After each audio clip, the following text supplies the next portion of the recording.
Gol.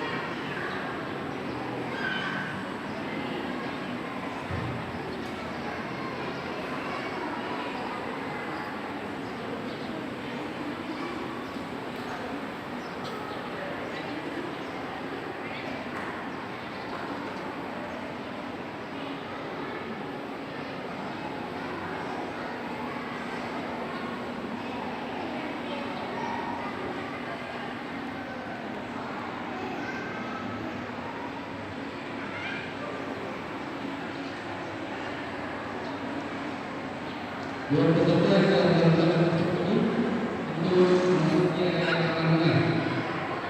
Yang kedua, peserta yang akan melakukan registrasi untuk memasuki pertandingan.